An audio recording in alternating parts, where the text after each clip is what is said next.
Verma sirs निष्णात classes में तमाम छात्रों, अभिभावकों और दर्शकों का स्वागत है। आज हम इलेक्ट्रोस्टैटिक्स का वह चीज पढ़ाने जा रहे हैं जो प्रायः बच्चों को समझ में नहीं आता है। बोर्ड पर किया गया मेरा काम अमिट है। इसे आप किसी भी समय पॉज करके उतार सकते हैं, देख सकते हैं, और जो हमारे स्टूडेंट्स हैं उनको इसकी कॉपी भी अलग से जो उनका ग्रुप है उसमें भी इसको पेस्ट करके दिया जाता है, तो वो वहां भी लाभ उठा सकते हैं। बाहरी जो ऑब्जर्वर्स हैं वो इसे देख कर देखें कि मैं आसानी से इसको समझा पाता हूं या नहीं, और अगर आपको लगे कि यह वीडियो बहुत अप्रिशिएबल है तो कृपया इसे सब्सक्राइब करना ना भूलें, बेल आइकन दबाना ना भूलें। माय डियर स्टूडेंट्स, गॉस प्रमेय का एप्लीकेशन करके आपको एक बहुत लंबा आवेशित बेलनाकार चालक है, तो बेलन का पृष्ठ समविभवी होता है, इक्विपोटेंशियल होता है, क्योंकि इसके हर एक बिंदु पर विभव समान होता है और विभव के जो समान होने के कारण इसके हर एक बिंदु पर विद्युत तीव्रता समान होती है और वो लंबवत बाहर की ओर दिष्ट होती है।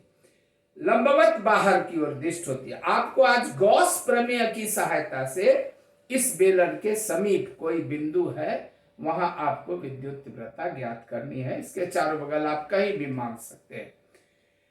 तो जानिए, गॉस थ्योरम अप्लाई करना है, ये आपको माइंड में रखना है। तो गॉस थ्योरम के एप्लीकेशन के लिए एक बंद सतह होना चाहिए।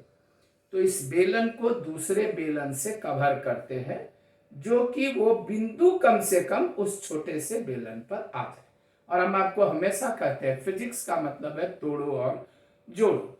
अब जब आप वो गॉसियन सतह, उसको गॉसीय पृष्ठ कहते हैं, उस गॉसीय पृष्ठ पर आ गए तो उसके जितने भी पृष्ठ हैं वहां विद्युत तीव्रता आप जनरल फार्मूला से निकालिए। जो विद्युत फ्लक्स का फार्मूला है उससे विद्युत फ्लक्स निकाल लीजिए vector E dot vector DS से, और इसके बाद जो गॉस थ्योरम कहता है उससे फ्लक्स निकालिए, दोनों को इक्वेट करिए, देखिए हो जाता है। तो देखिए हम आपको दिखाते हैं कि कैसे इसको समझा जाता है। मान लीजिए कि ये एक बेलनाकार चालक है, तो इस पर जो भी हम आवेश देंगे वो आवेश इस पर चारों बगल फैलेगा इस तरह समान रूप से। ये आवेश इस पर चारों बगल फैलेगा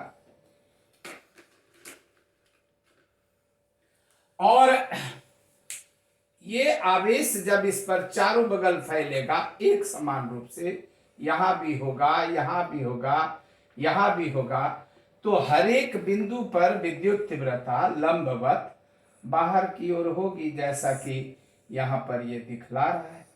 ये विद्युत तीव्रता की दिशा है जो इससे लंबवत बाहर की ओर है।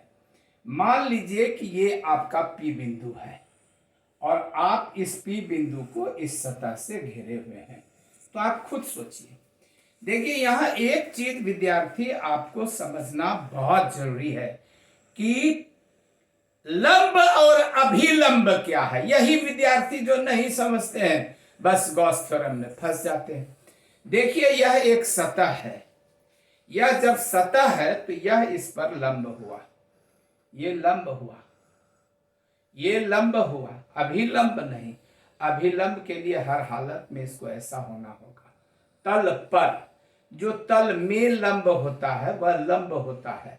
आपको हम इसकी सहायता से दिखाते हैं, इसकी सहायता से हम आपको दिखाते हैं कि ये तल में लंब है और यह भी तल में लंब है। ये दोनों तल में लंब हैं। ये भी तल में लंब है यह, और जो इसके पहले ये मैंने दिखाया था ये भी तल में लंब है और यह तल पर लंब है। तो विद्युत तीव्रता तो हमेशा तल में लंब होगी, तल में, इसमें भी, इसमें भी, लेकिन इसमें भी, लेकिन इसमें जो तल में होगी वही तल पर हो जाएगी। यही बात समझना थोड़ा सा कठिन है कि इसमें जो तल में लंब होगी वह तल पर लंब, ये इसमें तल में लंब लेंगे तो ऐसा लेना होगा, तल में लंब ऐसा लेना होगा, ऐसा और ऐसा, ये तल में लंब हुआ और ये तल पर लंब हो। तो विद्युत तीव्रता तल पर लंब अभिलंब दोनों एक ही दिशा में हो गई वक्र सतह पर। तो जब एक ही दिशा में हो गई तो बीच का कोण 0 डिग्री हो गया। लेकिन यहाँ ये अभिलंब है और यह विद्युत तीव्रता है, तो ये दोनों तो परस्पर लंब है। नीचे वाले सतह पर भी ये अभिलंब है और ये विद्युत तीव्रता है, ये लंब है और ये विद्युत तीव्रता है।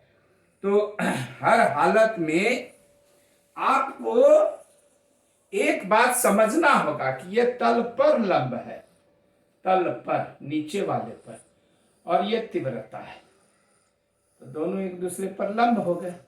यहां ये तल पर लंब है और ये तीव्रता है, तो दोनों एक दूसरे पर लंब हो गए। तो ये दोनों जो समतल पृष्ठ है ए बी और सी डी, यहां तो फ्लक्स 0 हो जाएगा क्योंकि दो वेक्टर का डॉट प्रोडक्ट 0 होता है।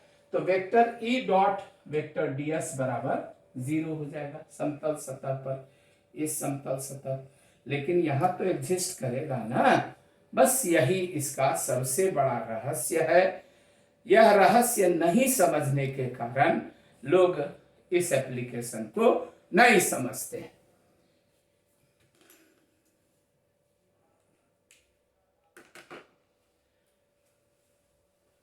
देखिए, गॉस प्रमेय की सहायता से एक बहुत लंबे आवेशित बेलनाकार चालक के समीप विद्युत तीव्रता निकालनी है। तो बच्चा वाला है, मान लिया कि ए बी सी डी एक अत्यंत लंबा आवेशित चालक है। इस पर आवेश का रेखीय घनत्व, चूंकि आवेश इस पर लीनियरली बढ़ता है, पूरे इस पर लीनियरली बढ़ता है। तो मान लीजिए टोटल बेलन की लंबाई L है, तो L लंबाई पर Q आवेश, तो इकाई लंबाई पर Q बटे कैपिटल L आवेश। यही इसका तलीय घनत्व हुआ, रेखीय घनत्व, सॉरी तलीय घनत्व नहीं, लीनियर डेंसिटी। इसको कहा जाता है लीनियर डेंसिटी। यह लीनियर डेंसिटी है लेमडा बराबर Q बाई L। ठीक, और आपको P पर विद्युत तीव्रता निकालनी। अब वो जो मोटा वाला बेलन अभी आप देखे, उससे इसको घेरिएगा तो गॉसिया सतह बनेगा और आपके पास 3 सरफेस आएगा। एक ये टेढ़ा वाला, ये टेढ़ा वाला, ये इस तरह का, एक ये समतल वाला, इस पर ये, और दूसरा ये। तो आपका एक टेढ़ा वाला ABCD, समतल वाला CD, नीचे वाला AB। तो AB पर फ्लक्स क्या होगा? 0, क्योंकि अभी तुरंत आपको दिखा है कि ये दोनों परपेंडिकुलर है। CD पर क्या होगा? वहां भी फ्लक्स 0, काहे भाई कि ये दोनों आपस में परपेंडिकुलर है। और ABCD पर क्या होगा? तो जो होगा इसका एरिया क्या होगा? तब बेलन का पृष्ठ क्षेत्रफल क्या होता है? 2 पाई आर एल। तो पृष्ठ क्षेत्रफल हो गया 2 पाई आर एल।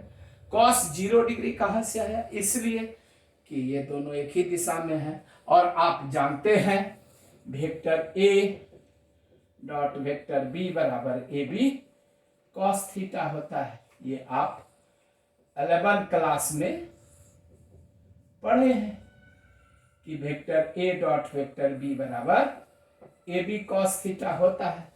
तो उस फार्मूला से ए बी माने इसका क्षेत्रफल ना cos 0 1 हो गया, तो ये हो गया। अब तीनों को जोड़ दीजिए, कुल फ्लक्स निकल गया। लेकिन गॉस थ्योरम कहता है कि फाई बराबर 1/ε0 गुना तल के भीतर कुल आवेश, ABCD के भीतर कुल आवेश। कैसे निकलेगा कुल आवेश? तो जो आवेश है उसमें L से भाग दे दीजिए, इकाई लंबाई पर आवेश गुना लंबाई, यानी लैम्डा गुना L, यानी इकाई सीधा सीधी बात है। तो एकदम बच्चा वाला चीज है कि एक आदमी की मजदूरी 200 रुपए, तो 4 आदमी की मजदूरी 4 गुना 200 होगी। तो इकाई लंबाई पर आवेश लेमडा है, तो एल लंबाई पर आवेश लेमडा गुना एल हुआ, वही कुल आवेश हुआ। अब दोनों के एलएचएस बराबर है, तो दोनों का आरएचएस भी बराबर होगा। लेमडा एल एल कैंसिल हो गया, ई बराबर इतना हो गया। यही तो एप्लीकेशन ऑफ गॉस थ्योरम है इन obtaining, it is application of Gauss theorem in obtaining electric intensity near a charged cylinder. Clear? Clear? शेष चर्चा अगले वीडियो में करते हैं। माय डियर स्टूडेंट्स, देखिए अगला हमारा एप्लीकेशन ऑफ गॉस थ्योरम है कि एक आवेश की चादर है। अब यहां पर एक चीज आपको बहुत बहुत बहुत इंपॉर्टेंट समझना है। आवेश की चादर, आवेश की चादर और आवेशित चादर। एक है आवेश की चादर, यानी जो चादर है वो खुद आवेशे की बनी हुई है। आप जो यहाँ ये देख रहे हैं, ये जो इसकी मोटाई है 0 है भाई, ये केवल चार्ज है, चार्ज। आवेश का ही एक सीट है, एक चार्ज बना हुआ है जो केवल आवेश से बना हुआ। ये कोई सतह उतह पर आवेश नहीं है। जब इस आवेश को किसी सतह पर डालेंगे, अगले क्वेश्चन में देखिएगा, आवेश को जब किसी सतह पर डालेंगे, जैसे हम हैं, हमको आप आवेशित करिए, तो आवेश मेरे पूरे सतह पर चारों बगल समान रूप से फैलेगा। क्योंकि हम समान हैं न, समतल हैं न, कहीं हम उत्तल हैं तो कहीं आवेश हमारा ज्यादा हो जाए, कहीं नोक है, लेकिन प्लेन सीट रहेगा तो सब तरफ आवेश रहेगा। तो कोई न कोई टुकड़ा है जिस पर आवेश है। ये क्या है? ये खुद आवेश की चादर है। जानते हैं बचपन से लेकर पढ़ाने के समय तक हमको भी यह समझ में नहीं आता था ये आवेश की चादर कैसे हुई। तो एक दिन हम यही कृष्णानंद के फील्ड में सुल्तानगंज में शाम में सोए हुए थे, तो जब मेरी आंख खुली तो हमने देखा कि मच्छरों का एक बादल हमारे सर के ऊपर तैर रहा है। कभी कभी आप भी देखे होइएगा, शाम के समय झुंड बनाकर मच्छर तैरते रहते। हमने सोचा कि हर एक मच्छर अगर अपने आप में एक एक प्रोटॉन हो तो ये तो एक आवेश का चादर हो गया, और ये तो हवा में है। तो जब ये आवेश का चादर है और हवा में है तो इसका प्रभाव तो इधर भी रहेगा और इधर भी रहेगा। ये कोई सतह पर तो है न कि इसका प्रभाव एक तरफ रहेगा इधर और इसका प्रभाव इधर रहेगा। सो तो बात नहीं है, ये तो खुद एक आवेशे है। ये देखने में भले दो लग रहा है, लेकिन है तो ये हर एक प्रोटॉन प्रोटॉन प्रोटॉन प्रोटॉन। तो इधर भी इसका प्रभाव होगा और इधर भी होगा। अब ये जो समतल सतह है, यह जो समतल आप सतह है, इस पर ये लंब हो गया, ये सतह पर लंब हो गया, और यही तो विद्युत तीव्रता हुई। वक्र सतह पर ने समतल सतह पर ये विद्युत तीव्रता भी हुई और ये लंब भी हुई। तो दोनों तो एक दिशा में हो गए, लेकिन जहां तक ये वक्र सतह का सवाल है तो ये लंब होगा ना।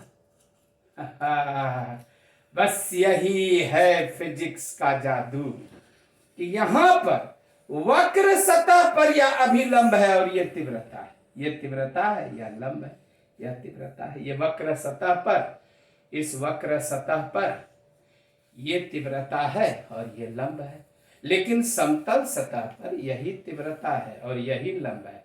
तो दोनों तो एक ही दिशा में हो गई। इस समतल सतह पर यही तीव्रता है और यही लंब है, दोनों तो एक ही दिशा में हो गई।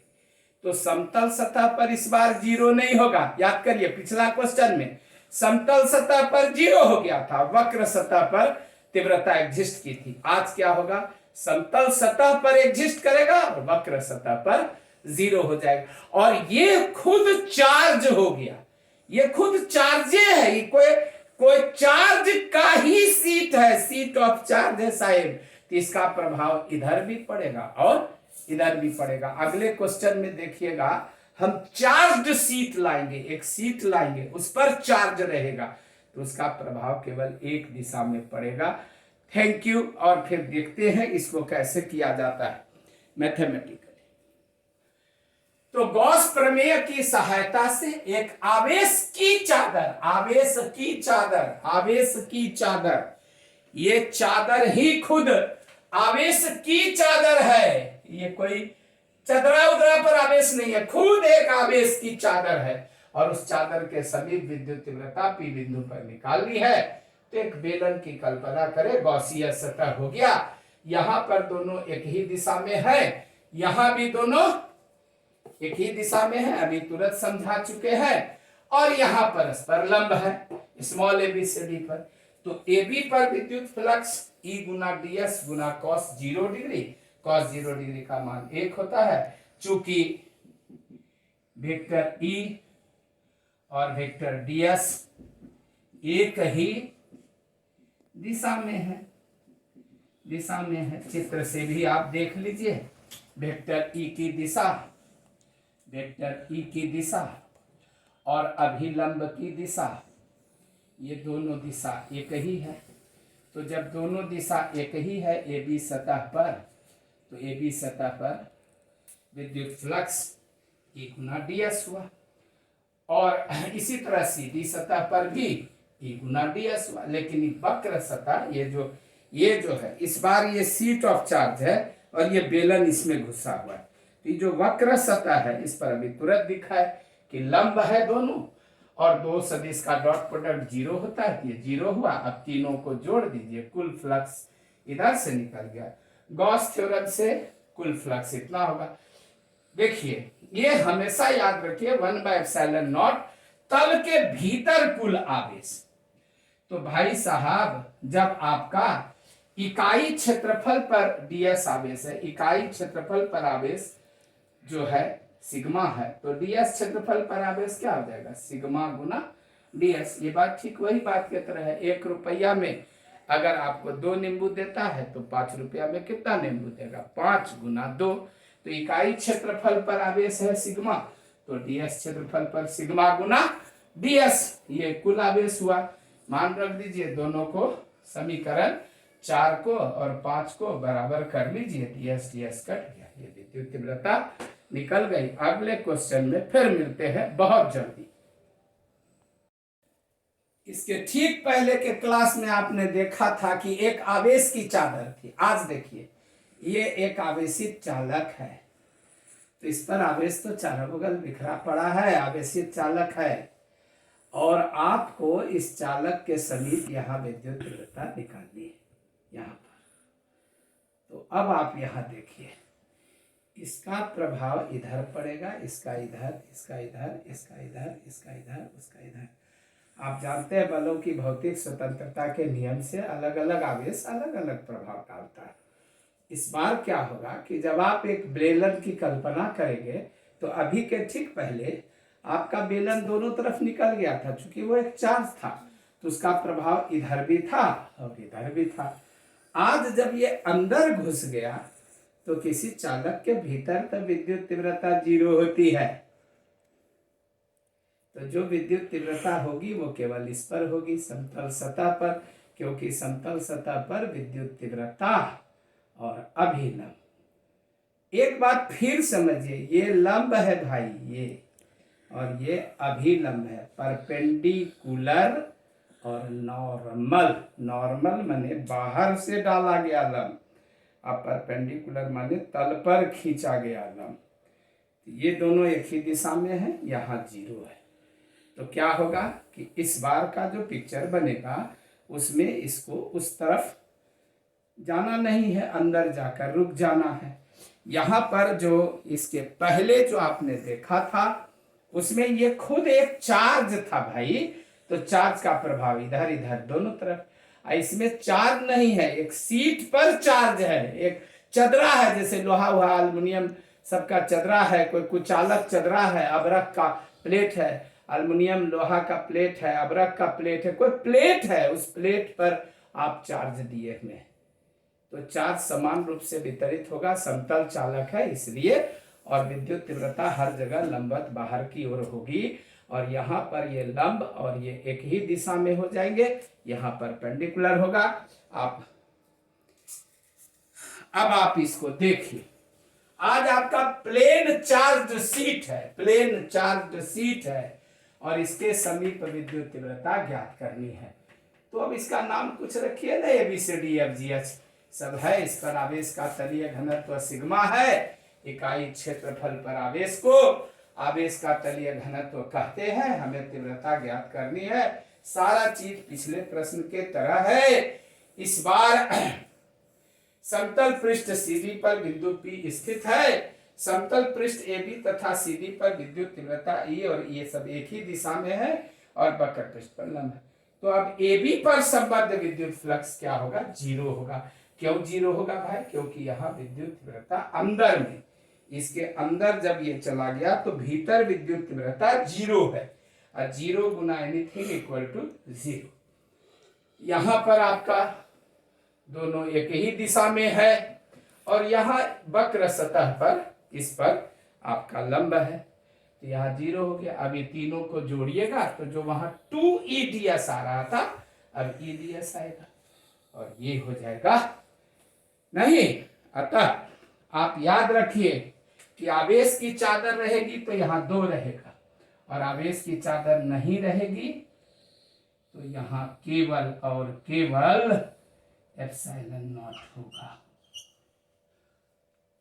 आपको एक बहुत बहुत बहुत बड़ा क्वेश्चन हम कल पढ़ाएंगे कि गॉस के प्रमेय से कूलॉम का प्रमेय किस प्रकार प्राप्त करेंगे, और इन सभी प्रश्नों से वह ज्यादा इंपॉर्टेंट प्रश्न होगा, परंतु उसके लिए एक दिन का इंतजार करें प्लीज।